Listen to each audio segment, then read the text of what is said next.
Let's go live now to Sydney, where we're joined by Australian-born Lebanese journalist Mary Saliba there. Thank you so much for coming on, Mary.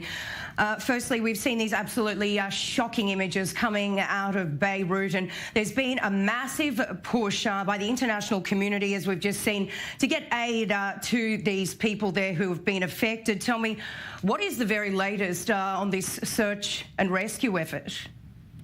Absolutely, Sarah. I think this is the worst explosion that Beirut has ever seen, Lebanon. I've been talking to a lot of people on the ground over the last few days and just now on the phone that even though they lived during and throughout Lebanon's civil war, they think that this is the worst, worst attack that they've ever experienced. They've lost their homes. Look, Sarah, I just want to say one thing, though. It's not that Lebanon had a perfect civil society structure as we would in Australia, for example. There's already no public services. There's no transport. There's no, trains. There's no train line. I believe the last train track was destroyed in the 90s. So since then, we haven't really had any development or any infrastructure in Lebanon anyway. So that's been one huge, upheaval and chaotic point for Lebanese people just to try to get about their day. In terms of public services, it's been cut off since the beginning of the war, I would say 1975. But even prior to that, Sarah, there were a lot of problems with, different types of corruption and bribery and sectarian-based parties in Lebanon.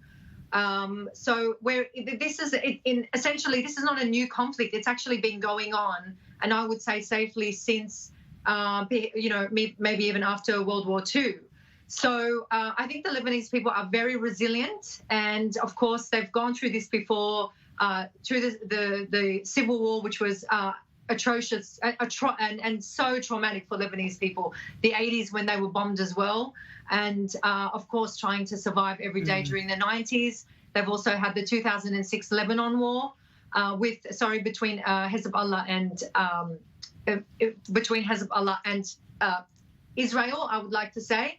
And of course, that caused some infrastructural damage, no jobs, economy. I mean, so this again is just, I think it's the last straw for Lebanese people. And just prior to this, Sarah, we had all those protests in on, and there was you might recall the big WhatsApp protest because they wanted to the government wanted to charge, of course, not giving any civil services, not giving the people anything, but wanted to charge them tax for their WhatsApp calls. So that started off a revolution, and they had bushfires.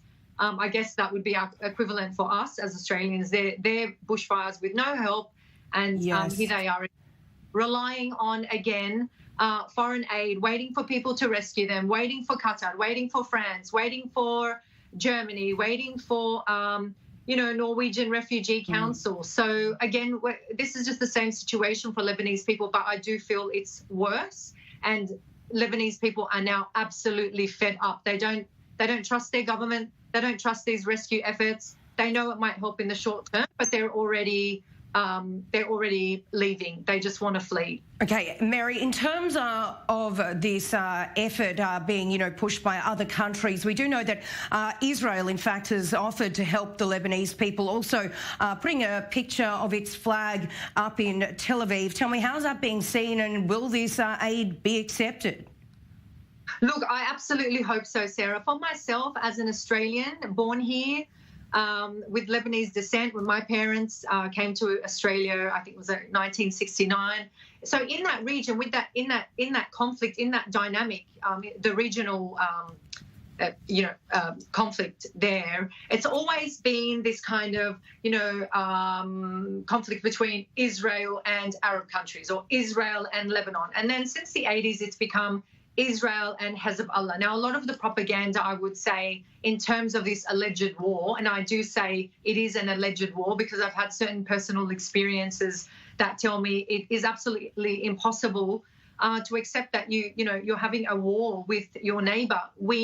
Lebanon needs to cooperate with Israel, whether Hezbollah wants to accept that, or I believe they actually do accept that, and I do believe that Hezbollah leaders know that they have to cooperate with Israel, and they probably are behind the scenes, but they. All right, Mary. Yep. Mary, we are nearly out of time. Really appreciate your perspective on all of that. Thank you so much for coming on to chat to us.